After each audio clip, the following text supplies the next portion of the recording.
start off. Thank you everyone for joining us. Challenges of creating a safe work environment.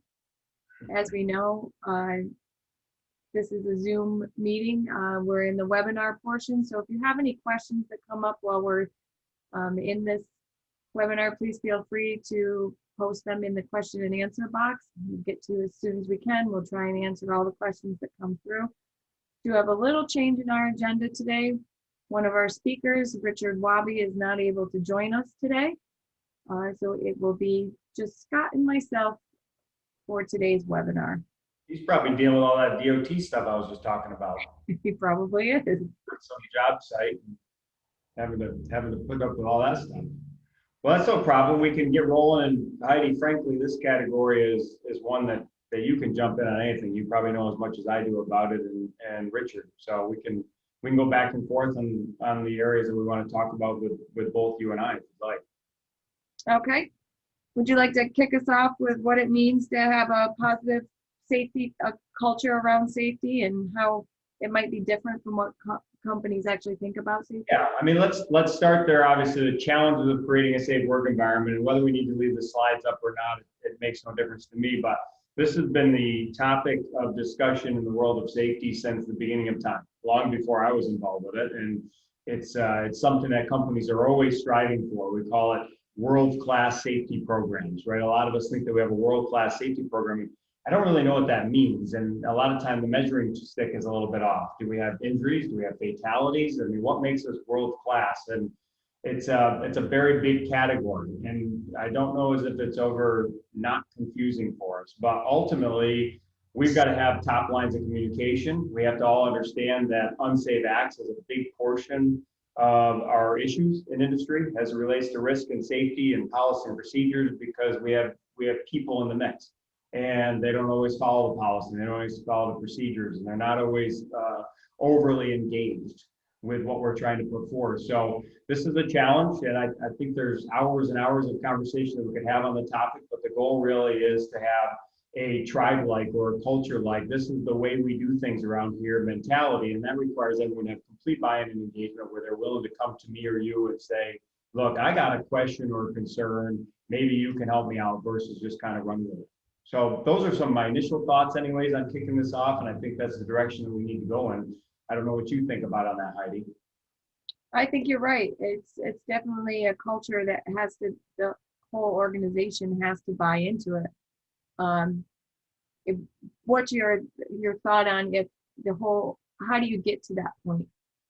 Well, you got to have complete buy-in from the management straight down, which is a extremely used term, but it's got to be about the safety and the quality and the production, those three categories as we go through this process. It can't be all about production or all about quality, or certainly not all about safety. It's got to be a combination.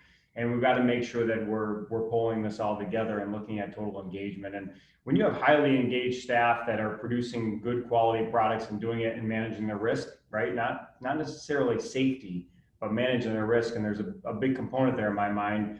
Generally speaking, on the backside of that, you have a good product and it's being done safely because they're engaged in the process. So we should look at some of the roles, which I know is another area that we want to get into, and the roles of the different people and how that plays a role. Management, owners, operators, supervisor, management, all the way down has to make sure that we're providing a role model mentality to all this. 85% of what our staff is doing is role model. If they see me climbing on the top rung of a ladder, telling them they can't, that they're just going to do the same thing I'm doing. So we have to make sure that we follow that protocol. And I think that there's some stuff where, Heidi, you can jump in on here too, is that if we look at just this last 6 months, this is going to be a paradigm shift in itself in my mind. And we should really look at ways of taking this and using it to our advantage. And if Richard was on the call, I know he'd go down this road as well. When we think about this, just exactly what we're doing, virtual meetings, Zoom discussions, using our cameras more,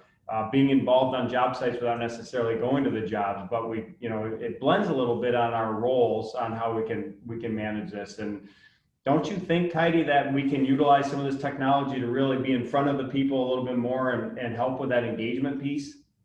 I do. I think that it opens up a whole new avenue for some of the companies who might have multiple locations, and it's a little time consuming to get to each of those locations, Zoom or Microsoft Teams or whatever platform you're using, open up new avenues to be able to check in with that team and talk to that team in a real time, maybe see that site, take a look at it without putting in the hours and the drive time.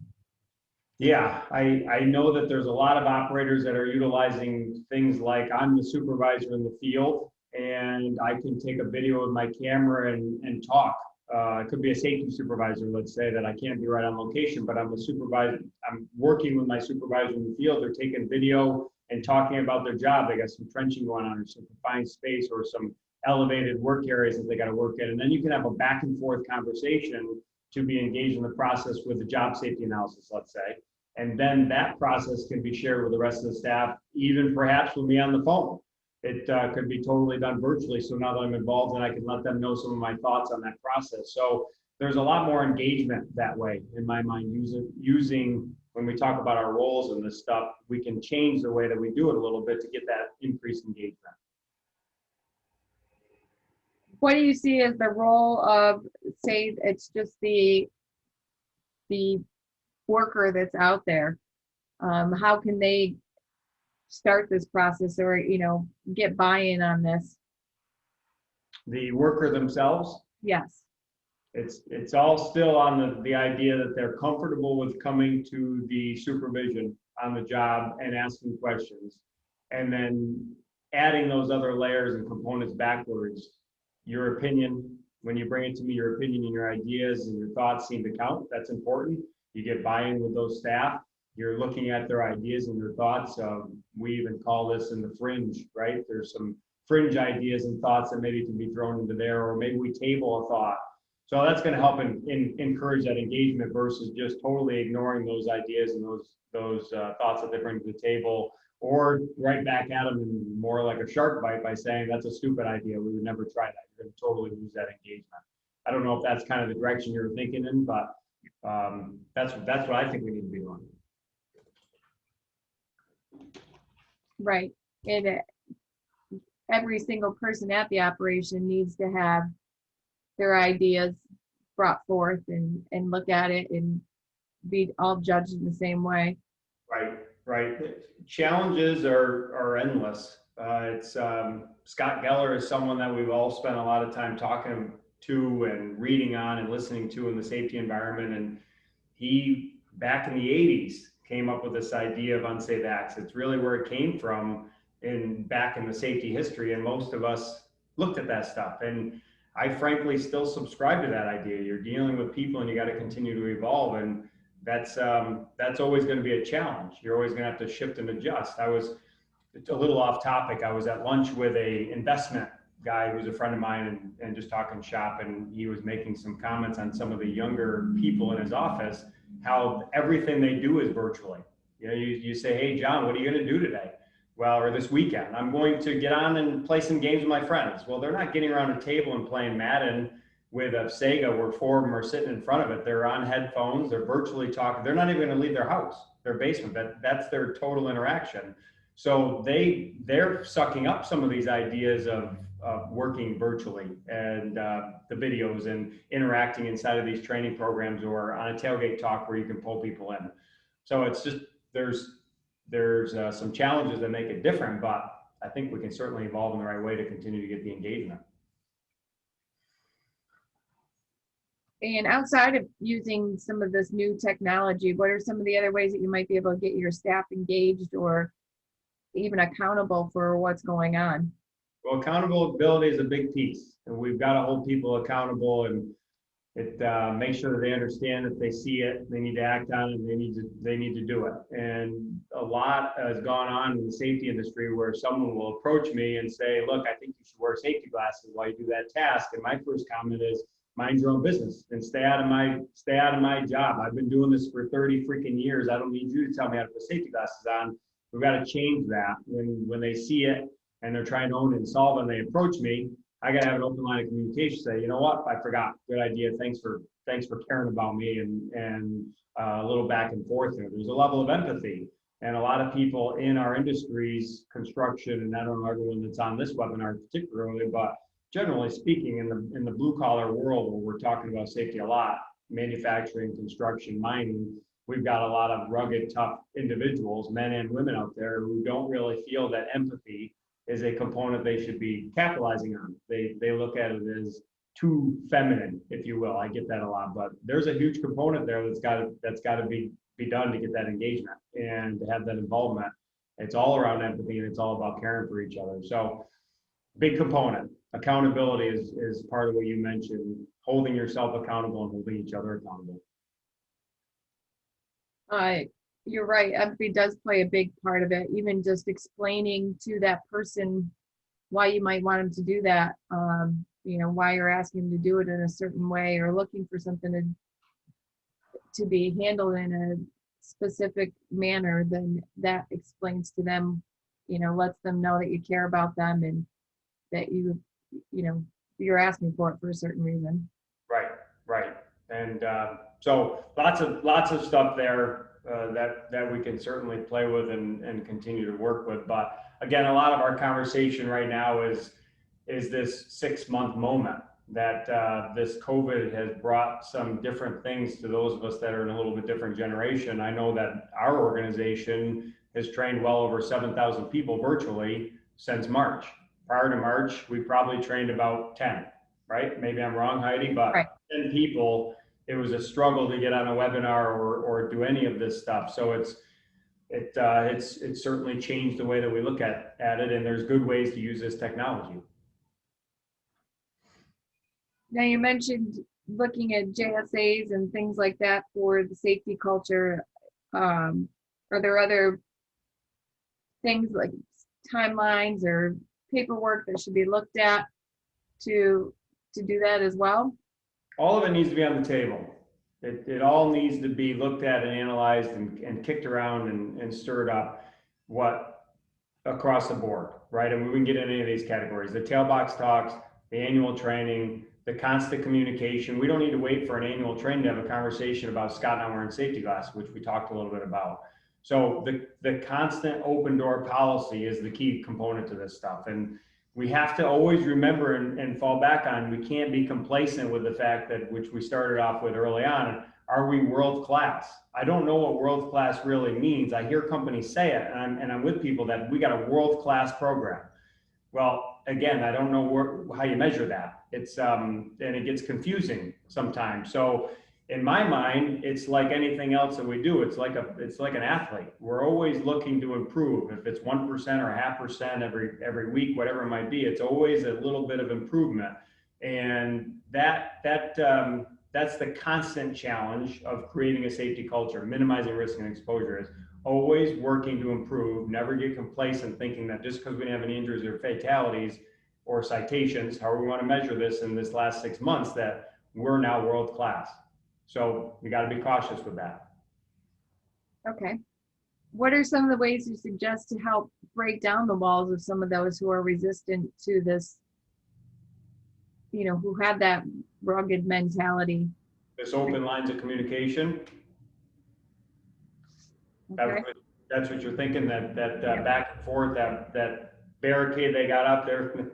They're the classic, good morning, how are you? Well, what's it to you, right? As they're spitting on your shoe. Okay, so that kicks off my morning really well, or a day. The process of pulling that all in can be cumbersome. There are pieces and puzzles to this, but the overall involvement is a key component. And we have to at least, this is going to be difficult to even really figure out in these times, but if we just forget all of the COVID stuff and the difficulty finding people to work, et cetera, and we just focus on the conversation at hand, there could be some people inside of our organization that aren't going to evolve, right? We call this the 80-20 rule. I like to even break this down further, that there's a percentage of people who are really high performing for your company. There's another percentage of people, let's call it about 60, right? Maybe instead of 80-20, let's look at 60% of our people are really good at what they do and they want a good leader. And then there's another number down in the bottom that might be 10, 15, maybe even 20% within an organization that they're never going to come to the table and be engaged in anything that you try to bring to them, including safety. They almost could sabotage the entire program. You have got to figure out a way to keep them from doing so, up to and including you may have to look at replacing them and moving on. And again, I don't want to get too far in the weeds on this conversation in general, just based on the times, but there is a percentage of people that'll never come around. The time, I would think that Heidi, you would agree that some of that is changing. There's an awful lot of hard-nosed people that we've worked with who do evolve very nicely. Yeah. So and I would say that research shows that it's not always the company. Sometimes you may not have any control over the ownership or the operators of the company, but that direct management can have an effect on that employee and their buy-in, their accountability, all of that, just by showing that they care about them, making sure those open lines of communication are there. Right, that's a good point. The supervisor, the lead supervisor, the person that is directly in charge of that 4-man, 5-man, 14-person crew, whatever it is, that person, that lead person is a huge key component in the engagement and the interaction with those people, because those folks look up directly to that person. They don't necessarily know who the CEO is, the human resource officer is, the president of the company, and they may not necessarily care who they are, but their interaction with that direct supervisor is key. And if that interaction is good, generally speaking, that crew of people with that leadership will be very successful, especially around safety. Right. Even if the whole company as a whole doesn't buy into that department, that role can bridge that. Right. And I see a lot of companies doing a really good job with this. The larger companies struggle with how do we manage this huge pile? Well, you break it down, you compartmentalize it, and they're successful. They have small pockets of people and doing specific tasks, and they're working to make everything better and work in a positive direction. And so they've just shrunk it down versus a construction company that might have 12 employees. They operate a little differently than a larger company. How would you say that, I'm sorry, I just lost my train of thought there. Okay, and I know that you're reading questions, and those that are on the phone are sending in chats and things, and so I'm tag teaming with you back and forth, but you got to read that stuff at the same time.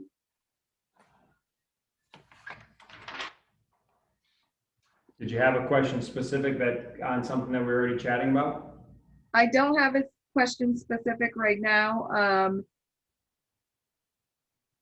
Okay, that's fine. If we had to have a pause, I wasn't sure if we had any questions. So the challenges will continue to come up into this piece. Another component that is worth throwing on the table is making sure everyone understands the differences between managing risk and being safe. And it's a big component that I think we miss. I know that I miss it from time to time in the safety industry. It's the first thing you say to your kids, make sure that you be safe, but you've never really had a conversation about that. And if you look at the definition of safety, safety is the absence of risk. If you were totally safe, there would be no chance that you could possibly get injured. And that's just unrealistic in pretty much everything that we do. So it feels good and I like it. Safety first and be safe, and we understand what it means, but make sure that we're having conversations about this internally. And I believe that adults that work for us, adult learners appreciate laying this on the table in such a fashion that you're going to deal with risk. You can't eliminate risk. Everything that we do has some element of risk, and you have to understand how to function with it. We're not telling you that you're going to do it without any chance of getting injured, but we have to have a conversation how to minimize that exposure. And I want you to know that I'm here to assist with that process. And if I don't know the answer, I will find some people to help you. But by all means, I don't want you to do something that's so risky that you are very likely to get injured today. So that whole conversation, that safety and risk conversation, is an important one to get them to buy in, and it's a role that we must accept as part of our responsibility. Okay. What's your thoughts on compliance and safety? Two different things in my mind. So compliance is a compliance with a rule and regulation. They stem from safety, but I like to really keep them separate. I like to keep compliance and safety. If we want to keep safety and risk together, frankly, I like to throw out the word safety and really keep compliance and risk management two different things.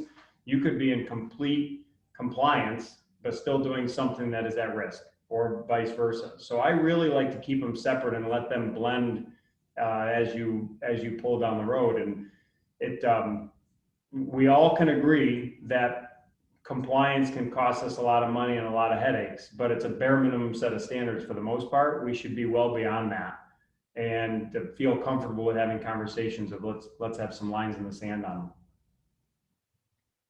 Part of your creating your safe work environment, should that include your pre-ops, your workplace exams, things like that? Is everyone responsible for that?